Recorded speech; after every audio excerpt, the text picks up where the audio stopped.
GM. Welcome to Web3 Academy, your one trusted source to capitalize on the next big phase of the internet. Don't get caught in the hype cycle. I'm Jaybird, and I believe that layer 2 rollups are going to change the world. That's why I'm carving a path for doers to confidently build and invest in Web3. Today on the show, we have Dino, one of the co-founders of Fluent Labs, joining us. Now, you might not have heard of Fluent because they're a newer company in the Web3 space, but they're somebody to pay attention to. Fluent is a layer 2 rollup platform that enables scalable application development using popular programming languages from the Web2 world. So you can use Rust, TypeScript, Solidity, and others to build on-chain. This is a whole new paradigm, really, that focuses on improving accessibility for developers. One of the biggest problems we have on-chain right now is we do not have enough developers. In this episode, Dino does a great job of telling us how many developers we have in Web 2 and how many we have in Web 3, and there is a massive gap. And if we're going to get to the point where we have as many people on-chain as we do online, we're going to need a lot more developers. And that is what Fluent is all about, is helping more developers build on-chain by making it easier for them to do. Now, the Fluent platform emphasizes ease of use, scalability, compatibility, and flexibility, all while catering to a community of builders that are focused on a more free and a more open web. This is the early stages of what is going to get us to having great games and great consumer apps and great social apps that are built on chain. We need to make it easier for devs to understand how to build on chain and to use the languages that they are familiar with. This is such an important conversation because if it's not for the developers, we're never going to get to the end result and the end goal that we all have in mind for where we think the Web3 world can go. And Dino is just such a great guest to break down the current problems and challenges and why he was so inspired to start Fluent and where he thinks Fluent and the future of on-chain will go as a result of really modular blockchains, which make it easier to build things in ways that are faster, more scalable, and more innovative. So get ready for a great episode with Dino. Before we jump in, we're just going to take a minute to hear from our sponsor. Modern newsletters are built on Paragraph. That's right. Paragraph is a brand new newsletter platform that combines the best parts of Web 2 and Web 3 to supercharge newsletters for both writers and readers. Build a community, not just an audience. Paragraph uses blockchain tech to allow readers to collect and own the words that matter to them. This takes reading a newsletter to the next level. With Paragraph, readers can mint, collect, and show off quotes from their favorite newsletters. This opens new possibilities like creators sharing revenue with fans. I also love their new feature, Paragraph AI. This integrates GPT-4 natively in Paragraph to create, edit, and improve your writing effortlessly with one click. And guess what? We at Web3 Academy are on board and have already moved our content over to Paragraph. We believe this is the future of newsletters because of the profound engagement it creates between creators and fans. So, whether you're a creator, writer, or an avid reader, it's time to check out Paragraph and capitalize on the opportunity of being early. Dino, GM, welcome to Web3 Academy. GM, man, how you doing? Good to be here. Great to have one of our original community members on the show. This is why we started Web3 Academy back a few years ago, was to be a part of those building in Web3. And here we are. You've been building in Web3, building Fluent, which we're going to dive into today. And you've been building alongside the Web3 Academy community. And now we've got you on the show because you guys are launching some big things. So yeah, really, really excited to have you on the show. Today's going to be an interesting conversation because we're going to dive into the state of developers in Web3. It's not something we do a lot at Web3 Academy, mainly because we've been so excited by the consumer applications, what's going on in SocialFi, what's going on in the sort of front end facing side of blockchain. But if we ever want to make it to 1 billion users, we're going to have to get a lot more developers in the space. And so it's important that we take some time to talk about the state of developers. So I just want to start off the conversation today, Dino, with, in your mind, what's the current landscape of developers in Web2? And maybe you want to compare that to the current state of developers in Web3. Yeah, for sure. So I guess to set the stage, people have for the past couple of years been talking about how to get 1 billion users on chain. And at least the way we see things, to get 8 billion users on chain, you have to get a million developers on chain. I mean, developers are the ones who are building these 10x better apps, and then users are the ones who are opting to use them. And we think that we have a long ways to go to actually get 1 million developers on chain, but there is a path there. So just to contrast it, there's probably in the most recent Electric Capital kind of developer report, there were like 20,000 developers on chain, and there's like 20 million developers in the world. So how do we bridge that gap? At least at Fluent, we think that we need to create 10x better developer experiences to actually make a meaningful dent. That's what we're working on.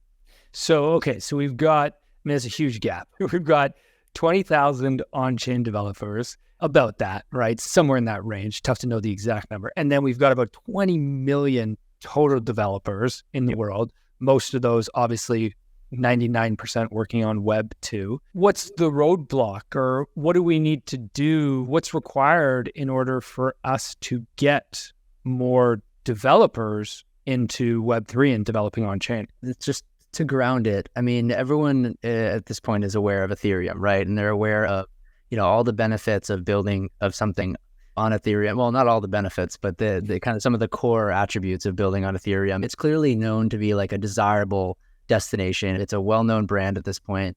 It's, as they'd call it, like an infinite garden. So like, how do you get into this garden? Like, how do you get developers building on it? I think there's been kind of two general roadblocks. One has been throughput, and then the other has been accessibility. And I think that the throughput is clear. We've been focusing on it with scaling solutions and L2s. I know you guys talk about that on this pod. And that mostly affects kind of like performance and cost. And, we're solving those problems. I think that there are a ton of really amazing roll-up teams. They're doing really great work there. And now we're at a point where we do have kind of an abundance of block space. But the thing is, a lot of that block space, especially since most of the roll-ups so far have been EVM roll-ups, which is basically, for those not aware, taking kind of like the same execution environment and the same way to program and the same languages from the Ethereum L1 and kind of just like copying that onto rollups or L2, which is great for existing developers and existing applications on Ethereum and kind of moving them up in a more performant way. But it's not necessarily solving kind of broader problems for less crypto native developers. So the millions of developers that we're talking about. So then what's the other piece? Accessibility. Obviously, there's accessibility problems for kind of end users too, which obviously we're not going to talk too much about at the moment, but there's a lot of work being done there. And that's clearly a very important piece. Just to segment kind of the developer part of it, I don't think current rollups have really done as good of a job solving the developer accessibility portion. So what does that actually mean? Well, right now, developers to build on Ethereum or Ethereum rollups, they have to learn blockchain-specific languages. Like, for example, Solidity is a blockchain-specific thing. Like, that doesn't exist. It's new because blockchain's relatively new. That hasn't existed. It doesn't exist outside of the blockchain space. So that's like just an extra thing somebody has to learn. It's very specific, and it's not necessarily, tailored for all the different types of use cases. And contrast that with kind of the general purpose languages that exist in the world. Not only are people familiar with them already from Web2, they've been around for years and years and years and years, but there's also like 10 to 20 common ones, and developers understand very clearly that they pick up different tools. They're just tools, and you pick up different tools to solve different tasks, and developers get that. So it's very constrained currently in the blockchain world, even with rollups in terms of like developer experience. I mean, even the languages part is probably less than 50% of the real challenge. I mean, the bigger developer learning curve is actually learning how to program for smart contracts and blockchains. I mean, this is kind of like a very esoteric thing. And over time, I think we can abstract more and more things away for certain use cases, but we have ways to go. Yeah, it's such a good reminder. It's so easy to forget what has happened so far. And when Ethereum was built, there wasn't NFTs. Nobody even had the concept of NFTs. So there's a very simple example of something that we discovered over time. And then you have a whole bunch of developers who are like, okay, now I'm going to build something using NFTs. And people have to learn how to do that because we don't know what we don't know. So it's very difficult. It's sort of like a big chicken and egg problem. Like we all talk about we want 1 billion users, but it's like, well, if we don't have, I think your estimate is we need 1 million developers. So we've got a long way to go. If we don't have 1 million developers, then we're not going to get 1 billion users because we're not going to have the apps, the necessary use cases to attract those people in. And the developers aren't going to come because it's too difficult. Like it's really hard for them to learn. Like you said, they got to learn a whole new language. When you mention languages, just so I am not a developer by any means, so forgive my ignorance here. Are all on-chain languages new and unique to on-chain, or do some languages cross over between Web 2 and Web 3? That's a good question. So there's been both just across a bunch of different like fragmented ecosystems, right? So like within the Ethereum ecosystem, it's really just been the blockchain specific stuff. So like the blockchain specific execution environment of the EVM, which has certain types of constraints and makes certain types of trade-offs. It's good for some things, but not for other things. And then blockchain specific languages, there's a couple of them like Viper, et cetera, but people know Solidity and that's the one that everybody uses. But again, certain types of trade-offs for certain types of use cases and not as good for other things. So to us, it's all about developer choice.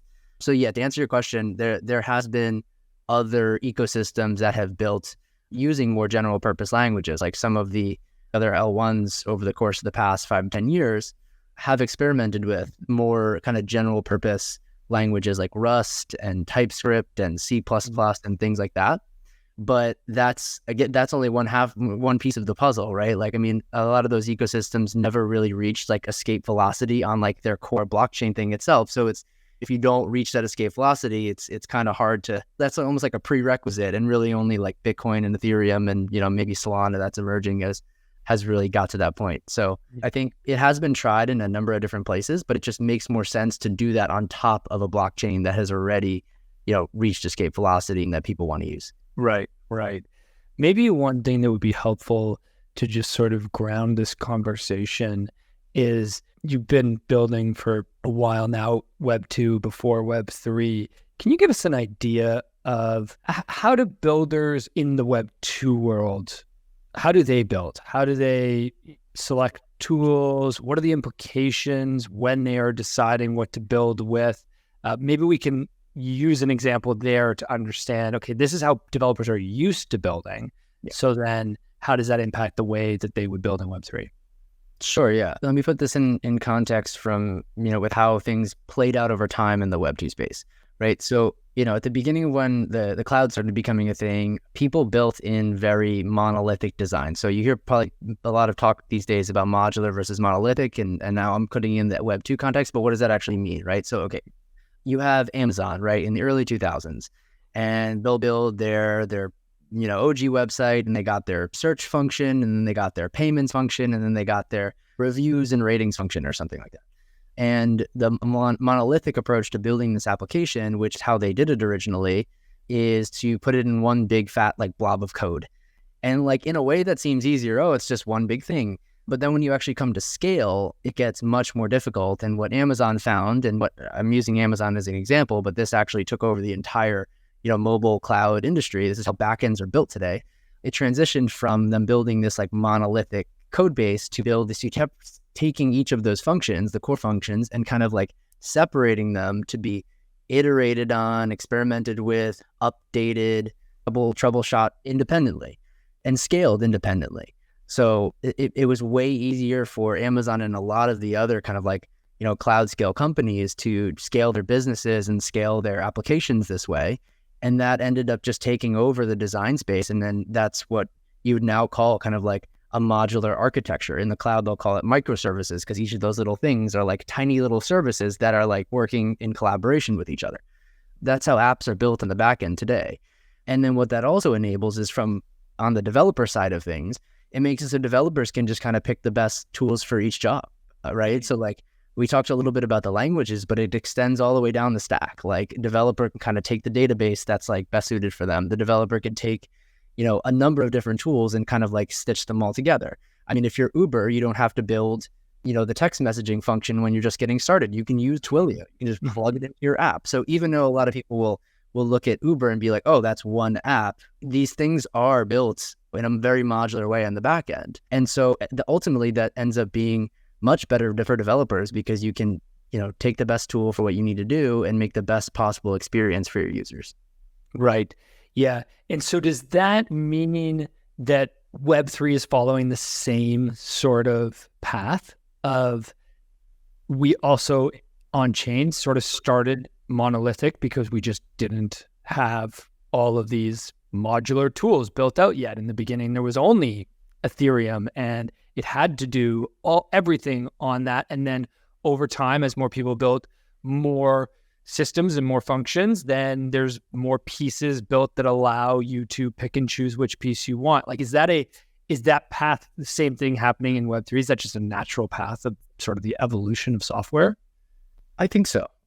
Yeah. I mean, I definitely think that we're learning from kind of the best of Web2. I mean, it's just like I think that we've learned that it's just like a better way to kind of build complicated systems. I mean, if you think about it, even like, the systems that we experience in everyday life, like your brain is modular, right? They're like whatever, like 10 to 20 different like components that each specialize in their own thing and they work in tandem. And there's just a lot of examples of like big complicated systems. And the best way we as like humans have learned to build these things is with specialization and collaboration. And that's certainly a lesson that we've learned over all of these years in the cloud. And yes, so absolutely, we're taking the best of that. Right. Okay. So in the Amazon example, it made sense to go more modular because it enabled them to scale. It enabled them to, I guess, innovate faster. They didn't have to build all the tools themselves. They could just pick off the shelf tools as needed. When we talk about modular blockchains in the Web3 context now, what problems do they solve? Why do we need modular blockchains? Yep. So yeah, it comes down to specialization again, but let's try to make that as concrete as possible without getting like too in the technical weeds. So one interesting module in the modular stack are rollups, right? You've talked about rollups, you've talked about L2s. So it's like, why would you, what's up with all these L2s that are emerging? Why are there so many being created? Why did Flipkart just say that they wanted to build their own L2? Like, what does that mean? What value is that actually providing to people? Well, it still just comes back to enabling developers to build the best possible, to make the trade-offs that lead to the best possible end user experience, or even just experience or benefits for the company or whatever it might be, but like this customization and specialization. And so, why would you build, for example, like an app specific rollup instead of deploy on like a general purpose rollup? You might do that for a number of reasons. So maybe you're a business and you're trying to build a certain app and you want the fees to be more predictable, right? If your application ends up being just like a smart contract on a shared environment, whether that's Ethereum L1 or a general purpose rollup, you're competing for fees with all of the other things on there. And maybe it's more important for your business rather than the extra composability of being, because there's benefits too, right? Instead of the composability benefits of being on those shared environments, it's more important for your business to have like the better control over costs of being in an isolated environment. So you lose a little bit of the ease of use of composing with other things, but you gain in the predictability of cost there. Same thing goes for predictability of performance or just a certain type of performance characteristics. Let's just say you're building some type of game or experience where you need it to be like super high throughput. If you deploy as a smart contract on Ethereum L1, certainly, but even on like an OP mainnet or a scroll or even like general purpose Fluent, you don't get to control the exact performance characteristics. So I think it's really, that's kind of like the base case for what you would want to customize, but it also, the design space is huge. I think it's going to get very, very interesting. It's going to get very, very weird, very, very fast, like a pretty cool way. Because, you can also incentivize different actions on your own rollup, right? Like you can have, a decentralized set of whatever. I was going to say sequencers. I don't want to get too technical, but like you can basically have kind of like the rewards for the people ordering the transactions to be distributed to incentivize certain actions or certain participants in the network. Or you can subsidize fees for users. Maybe it's important for there to really be minimal fees for users. You can basically take some of those, rewards that are generated and use that to kind of subsidize gas. So there's all different types of things that you can do. And just depending on what's most valuable to you as a developer, and obviously that is because it's most valuable to your business. Right. Okay, there's so much to unpack there. I want to pause and explain modular blockchains in layman's terms for everybody. I think everybody understands modular blockchains and probably knows more about it than they think they do, to be honest. But you've written great articles about this. Could you just sort of give us what are the modules? You mentioned rollups being one. What are the modules in a modular blockchain that we all can kind of conceptualize? Yep. So I mentioned rollups before. Rollups can be considered one of the four main modules in modular blockchains. So rollups are one flavor of the execution layer, right? So let's think about these things in terms of these modules as layers, just because that's how people seem to talk about them. So there's the execution layer, that's rollups and other things like rollups. There's the settlement layer, there's the data availability layer, and then there's the consensus layer. So just in this I'll try to put it in like the simplest terms possible. So the execution layer is where the actual transactions get processed and where the state that the users are interacting with. So, if somebody has X number of coins versus Y number of coins or a certain application, maybe it's a social application, you have 5 Onchain Twitter followers. So that's sitting in the state of the execution layer. So that's what users are interacting with. Then just to ensure that the execution layer is as secure as possible, it uses a settlement layer, which means the rollup or whatever you hear, ZK rollups or optimistic rollups, they're posting these proofs, either zero knowledge proofs or fraud proofs, to then get checked somewhere else. And so the place that does the checking to make sure there wasn't fraud or to make sure that, everything is being done correctly on the rollup or the L2, that is being done on the settlement layer. Often that's Ethereum. So people just post the L2 posts thing onto Ethereum. The data availability layer is really just to ensure that the data was published. It should probably be called the data publication layer, but basically the blockchain can't keep on progressing forward if it doesn't know the state of things. So it needs to be able to see that the data was posted. All the nodes need to be able to say, okay, the data was posted, so now I can compute it and then get the next date for the whole thing to keep chugging along. And then the consensus layer is basically the ordering of these transactions at the very bottom of the stack. So in this case, it would be Ethereum that's doing the final set of ordering at the end of the day, which basically everything else kind of rolls up into. And so in the beginning, Ethereum played all of these roles.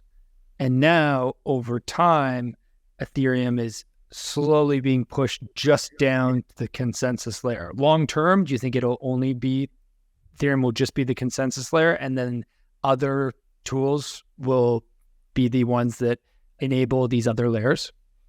Yeah, so I think in the long term, Ethereum ends up providing mostly 2 or 3 of those functions. So it's not outsourcing all of them. So I think Ethereum will end up being a really good data availability layer, and it'll end up being a really good consensus layer. It's already a really good consensus layer. It'll be a good data availability layer with the addition of 4844, which you guys might have talked about. With proto dank sharding a little bit. Yeah, we haven't gone too deep into the technicalities, but you can quickly explain what that's going to enable. So right now, Ethereum is a really good consensus layer, right? Because there's high economic security, it's really hard to change the final ordering of the transaction because you need a ton of money. So it making it a really good consensus layer. So it's already that, it's going to stay that. It's not a very good data availability layer right now because to actually post the transaction data on Ethereum, it just costs a lot of money, which is why you start to see people posting the transaction data other places like Celestia and EigenLayer and all this stuff, which are also really good. But I can unpack those if you want to. But basically, Ethereum is really expensive to put the data, but it has to go somewhere. Over time, Ethereum ends up being a really good data availability layer because of what you just said, proto dank sharding. And all that really means is, the data is getting cheaper and cheaper to put on Ethereum because it's getting kind of split up into these chunks and distributed, basically getting sharded, if that's a term people know. Mm-hmm. And then it ends up being a really good settlement layer, obviously, because, it can verify, you trust it to verify those proofs.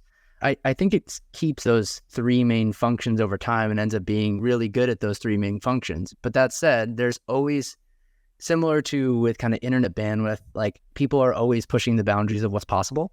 Mm-hmm. And so, even if Ethereum can scale the data and get data availability to a massive degree, in my opinion, developers will end up just keep pushing it. They'll just keep dumping more things on there to a point where it does fill up. And then you do still need to always use something like, for certain use cases, like a Celestia or an EigenDA. I see it being very good at those three things, but that doesn't mean certain use cases aren't going to make different trade-offs. Right. I really like the way you keep using the word trade-offs, because we talk so much about scale, and I think everybody understands that because they experience it, right? When there's a lot of activity on chain, gas gets very expensive, and you realize pretty quickly that we could never have users paying, $10 just to do a simple transaction, right? We'll never get 1 billion people at that rate. We need that. But it's not just about scale here. It's also about the trade-offs of what you are trying to build and enabling that to happen in the way that you want it to happen. And I think it's important to see it from both those perspectives. Now, I want to start to talk about Fluent, but before we do, I know you were inspired by Celestia, and you brought Celestia up. Why were you inspired by Celestia? Why did that lead you to start Fluent with your co-founder? It's interesting because the way I got into this space, I was never so much of like a DeFi degen. Like, I've come from the cloud infrastructure space. I've done some stuff in ML, machine learning inference. I've done some stuff in these microservices and kind of like cloud developer tooling, like I've been talking about. And so I started to kind of dabble in crypto, maybe in Web3, maybe 3-4 years ago. And the first thing I did kind of cling on to was this paradigm of modular blockchains. People who were really talking about it were the Celestia folks. And they just really, at that time, before modular became like the meme that it has today and the movement that it has today, like they really understood at like a very fundamental level that this specialization was going to be important. And so like what they've built, and it's been, I've gotten to know the Celestia team really well, and they're all really great. And what they've built is kind of like the first modular blockchain that only does the data availability part. And it just showed what's possible, and I think has inspired kind of like a whole next wave of specialization for each different function. I just think that ends up in the long run creating this crazy rate of innovation that never would be possible in the monolithic design. So I was definitely very inspired by that. It resembled kind of the experience that I had coming into the space. It just clicked. And I wouldn't necessarily say that is the kind of like reason we started Fluent per se, but it pushed me right down the modular rabbit hole, which got me more involved in rollups, which kind of did end up being Fluent. So, okay. So let's lead into, so why did you found Fluent? What is the sort of the mission and the vision of Fluent? So kind of like we started the episode with, I mean, we really do think that 10x to 100x better developer experiences are just needed, are required to actually make a dent and get us to 1 million developers and 1 billion users. And our vision is to make programming for Ethereum as similar as possible to just programming for the web today. And I think that starts with what we're doing right now, which is enabling kind of general purpose programming languages and making it easier for devs to just start building on chain. But I think that the design space is for L2s and L3s is vast. And I think we're just as an industry starting to scratch the surface on it. And I think over time we can get to a point with Fluent where for certain types of use cases, it almost feels like I don't know, this might be like developer like nomenclature, but just like a serverless type experience, like where you basically just take your code, you don't have to learn anything blockchain specific or much new things, and you just kind of throw it over the wall. And in Web2, the word serverless means kind of throw it over the wall to AWS on a server. But in blockchain, that means, the experience would be throwing it over onto Ethereum and just like having a true Web2 native developer experience while getting all of the benefits under the hood of Ethereum and blockchain. Right. That's kind of where we see things going for a lot of different use cases. Yeah. Okay. Awesome. I've never heard the term throw it over the wall before. So thank you for bringing me up to speed on some dev talk. So we've been talking about what you're building at Fluent and enabling more devs to get into the space. We haven't really explained Fluent yet. So let's take a pause here. What's the mission and vision of Fluent? Yep. So the mission and vision of Fluent is to make programming for Ethereum as easy as programming for just the web today, right? And the way we're doing that is with something called WebAssembly, which we don't need to get too into the details, but basically there's this technology that has been transformative in the Web2 space for developers, and we're just taking that and moving it into blockchain and putting it on Ethereum to hopefully provide similar effects. So what WebAssembly, or WASM in short, did for Web2 was enabled developers to use all different type of languages in the browser. So previously, what you had to do if you wanted to build something like a web app in the browser is write in JavaScript, one language. And JavaScript's often very easy to use, but it's not the best for all different types of applications or use cases. And so what is that doing? That's making kind of developers compromising the experience. So this thing called WebAssembly came along, WASM for short, and it made it so you can basically run practically any programming language in the browser, even the really, really performant ones that developers, again, know is best for their use case. So what did that actually look like? What effect did it have? One decent example was actually Figma. So Figma has, everybody knows Figma. It became a $20 billion product from being like very, very performant, and it kind of like showed what's, something that's possible in the browser that was never possible before, which is like an interactive design tool. And the way they're able to do that is because the actual thing, the app is written in C, which you need something like a WASM to be able to run a C-based, really performant program in the browser. So it was this like transformative thing that, made Figma kind of just take off and create this way better experience for users. And at the end of the day, that's kind of WASM under the hood that's enabling it. So you can see how that starts to rhyme with the kind of the Ethereum analogy we were talking about before, right? So Ethereum, similar to the browser in my example, is this platform that everybody wants to build on, but it has certain constraints. And so what we're doing is we're taking that WASM technology and we're putting it onto Ethereum so that people can take all of these different languages similar to Figma and kind of like optimize for their use case. And you can kind of intuit that it makes new things possible that weren't available before. That's kind of our general vision. It's to kind of take the best of Web 2 and, use it to transform building out Web 3. I love that. So could a Web 2 developer, without knowing any Web 3 smart contract or Solidity, could they come in and use Fluent and build Onchain right away? There's a couple different things. The first thing that we're starting off with is kind of the general purpose smart contract environment. And that is, you would in fact have to, it's easier because you get to program in these general purpose languages, but you still do have to program via smart contracts, like that programming model. So in the near term, no, you still need to learn a thing or two. In the longer term, like we're also developing a roll-up framework so you can customize your app-specific roll-ups for certain needs. And part of that, if you want to, everything comes with a trade-off, obviously, but if you want to, you can abstract away the smart contract and kind of like actual blockchain programming model. And for that type of use case, develop an environment where, people don't even need to kind of like learn those blockchain specific details at all. And that's kind of where the serverless experience type thing comes into play. So it's a spectrum. I think at Fluent, we want to make it so, people can use anything along that trade-off space that makes sense for them. You can deploy on the Fluent L2 if you just want kind of a general purpose environment, and you can, customize anything you want with our framework. Wow. Yeah. Okay. Amazing. It's so exciting to hear the focus on building tools like this, which is just going to make it so much easier for devs to enter the space. You mentioned some categories that you're excited about: gaming, social, consumer apps.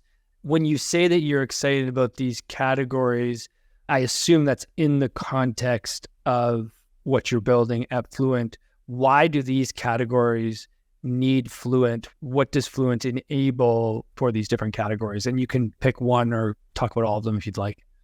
Yep. So yeah, the categories that we might have been talking about offline were like gaming, social, consumer type experiences. I think that these are very fascinating categories because number one, I think we're technically ready for them.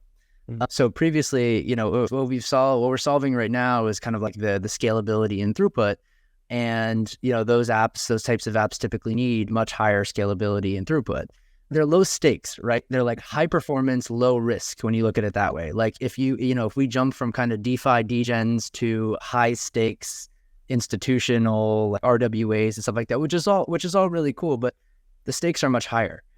And, what's interesting about kind of social gaming consumer is, it pushes the boundaries of what's possible technologically, but the stakes are much lower. And so I think that this is just like a nice sweet spot to focus on right now. And a lot of people are just very excited about these use cases, and they're coming to Fluent and they're saying, hey, like I want to be able to, I want to build in Rust on Ethereum. I want to build in TypeScript on Ethereum. Everybody knows that kind of like rollups are here, and they want to kind of burst open the design space of what they can build on Ethereum. You mentioned earlier in the show recent news that Flipkart is launching their own L2 using Polygon CDK, so an L2 on Ethereum. And it brings up a very interesting conversation around, are we going to see apps all launch their own L2? Are all companies going to have their own L2? Why would they have their own L2? Like, why did Flipkart launch their own L2? Can you talk a little bit about what is made possible by having your own L2 and why you might want to control that part of the experience?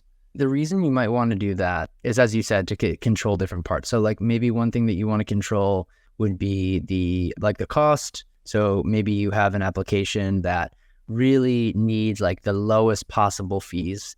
Well, if you're on a shared environment with just your one smart contract among thousands of smart contracts that are all competing for block space, well, you can't really control the fees. It's a market. They are what they are. Mm-hmm. And so if you're a business and you want to better control those fees, either because you just need them to be really low, or because for your own business needs, you need them to be predictable. I mean, either of these could apply or both. And so that's why you might do it from a cost standpoint. Kind of same thing goes for performance, where you might need something that's very highly performant. I mean, I don't know what Flipkart actually plans on building, but you might be some type of gaming studio, and you might want to build a very highly performant game in Rust that needs to move really, really fast, because if it doesn't move really, really fast, then maybe it's a poor experience for your users. Often games work that way. There's just a much bigger design space as well. Like, I mean, you can subsidize things like gas fees. You can incentivize certain types of actions or certain types of apps or certain types of developers. You can turn all of these knobs and customize for your use case in particular, which is really nice. Yeah, well, in the case of the Flipkart, I don't have a ton of details, but my understanding is the main reason Flipkart, just for everybody who doesn't know, Flipkart is the largest e-commerce website in India. They're basically the Amazon of India. It's a marketplace. You can buy literally anything. It's bigger than Amazon is in India. Their largest shareholder, I think, is Walmart. So massive company, $38 billion in annual revenue. Sorry, valued at $38 billion, not revenue at $38 billion. And they recently launched a loyalty program Onchain. And so that is the reason I think that they are launching their own L2, is because when you think about on-chain loyalty, you need to totally abstract blockchain. Like, loyalty is not about financial transaction, right? You're not trying to, somebody's not going to pay you to receive their points if they're getting some sort of loyalty from you, right? So you got to remove gas fees, and you also need probably a lot of transactions, because loyalty gets into like much higher scale of transactions, not quite as high as social. You bring up social, right? Like, you think about social, you need that high scale. So I don't know if that sort of tweaks your mind as to why Flipkart might be launching an L2, but I think, again, it really comes back down to, what are they trying to do on chain?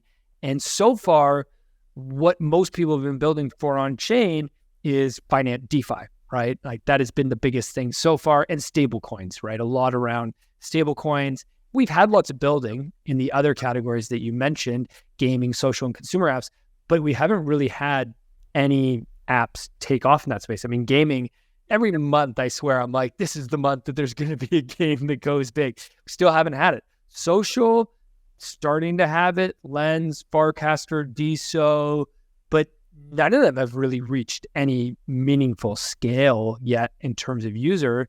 And consumer apps, yeah, okay, starting to see it. Friendtech, but Friendtech was really mostly just degens. Reddit, maybe you could argue on the consumer app side. Nike, Starbucks, although those are still in beta. So when you think about it, we really don't have any on-chain apps or sites that have reached this scale yet. But if they're going to reach the scale that we want them to, of, millions, hundreds of millions, billions of users, they're going to need to control that experience in multiple ways. And as I say this out loud, like, it paints the picture for why you would need to control your own piece of of these modular blockchains. Yeah, I mean, I think there's a whole spectrum, right? I mean, there's on one side of the spectrum composability, and the other side of the spectrum is control. And I definitely think for some of these use cases, even in social and gaming and consumer, for some things, composability will be more important. For other things, control will be more important. So, I mean, if you're building something where you want people to be able to, like, in the most easy, seamless way, kind of extend your game or extend your social experience, you might still go with kind of a general purpose environment, especially if it's something that doesn't really have that much performance. Let's just say, like, it's a certain game that, where somebody only takes a move like every once in a while, and there's just not much data going on. Like, I think that you can definitely still kind of put that on general purpose environment. But yeah, I think for a lot of different use cases that are going to emerge, especially in the context of, I know your audience is a lot of, like, business folks. So in the context of, like, companies, I think that the app specific design will be, like, especially interesting. I think one of the things that stands out to me is, there's obviously always the question of profit and loss, right? And so I think it is becoming cheaper to build your own roll up, your own layer 2, because it was very expensive. It was very hard to do before. And I'm guessing that cost is only going to continue to go down over time. And there will be more tools that make it easier to do these things. So we will see more apps taking that step because it's possible to do this. Whereas before, it just wasn't possible because it was like, oh, well, you're going to have to go hire a full engineering team, and that's going to cost you so much money, and you don't even have the profit to do that. Yeah, no, absolutely. I mean, that's another thing that's really cool about modularity, right? Because, like, the more you can kind of layer things and the more you can abstract things, each layer that you go up, the easier it gets and, like, the lower cost it gets for people to innovate. Like, you could get to a point, even describing kind of like that serverless type vision that I was saying before, you get to a point where, a dev at a company or a dev who doesn't even, like, know much about blockchain can kind of just come, throw up some code, and technically they built on chain, they built on Ethereum. And so I think when you dramatically lower the cost in terms of time or money or effort to build on chain, I think that you do end up getting an explosion of kind of creative energy and then just, like, way, way better apps. So I'm definitely excited to see. And I think that it'll just keep going in that direction. It'll get easier and easier and easier. I love it. Okay, before we wrap up here, for those listeners out there who want to participate in this explosion of on-chain building, how can they get involved with Fluent? How can they connect with you? On X, formerly Twitter. I feel like that's a pretty good spot. So you can follow us at FluentXYZ. You can follow me. I'm sure there's going to be a link, but 0x Dino Eggs. Yeah, definitely reach out. I'm on there way more than I should be. So happy to slide in the DMs if you want to, like, ask any questions about what we talked about today, or, learn about Fluent, or just jam on things. Amazing. Awesome. Okay, quick speed round to wrap up here. What's an NFT you'll never sell? Oh, my tiny dinos, man. My avatar. Yeah, that's right. For those who don't know about the tiny dino, because I'm sure most people don't know that NFT collection. Can you give some background on it? I like the art. I don't know, man. I've always liked the really, like, pixelated things, and that one was one of the first, like, truly CCO ones, and I thought it was cool and just got it, and it just kind of stuck. And then your name became Dino, except everybody pronounces it Dino. So the evolution of your brand is very, very interesting. Yeah, I didn't even, like, necessarily care that much about being pseudonymous, but it ended up just being, people started to know me by that and just kind of rolled with it. But yeah, so now I can't change the picture now. I love it. Other than following you and Fluent on X or Twitter, who else should our listeners follow? Who else do you find yourself learning a lot from? Oh, I learn a lot from Sriram Kannan from Eigenlayer. He has a really amazing way of kind of taking some of these, like, really complicated, like, more infrastructure type concepts and making them super simple. Cool. That's a great suggestion. Yeah. He's such an incredible leader in the space. Okay, last question. What's a must-read book that you find yourself recommending to friends and family? Friends and family. Oh, maybe, you know what? Maybe it's not friends and family that you recommend it to. Yeah, favorite book. Honestly, for what I'm working on, obviously that's a lot of what I spend my time learning about and thinking about. Read Architects of the Web. It walks through kind of like the 90s and how kind of the internet, the consumer internet and web developed. And I think that if you're somebody who's trying to understand like what's happening, especially obviously in the L2 space, which is what I'm playing in, it is just, there's so many parallels. It's so insightful. Amazing. Love it. Dino, thanks so much for the time. Thanks for joining the show today. Very excited to follow Fluent and to see all the developers that I'm sure are going to flock to you guys, because who doesn't want to build on-chain right now? And you are making it easier and more accessible for everybody. Love it, man. Well, thank you for having me. Thanks for listening, and everybody, have a great day. Thank you for listening to Web3 Academy, your one trusted source to capitalize on the next big phase of the internet. If you enjoyed this episode, please share it and subscribe or follow so that you don't miss the next one. While you're at it, there's a link in the description for our free newsletter where we provide timely and relevant Web3 insights so you can confidently build and invest in Web3. Make sure to subscribe today. One final note. This podcast is for educational purposes only, and nothing we say is financial advice. Crypto and Web3 are risky, and you should never invest more than you're willing to lose. Thank you, friends, and see you in the next one.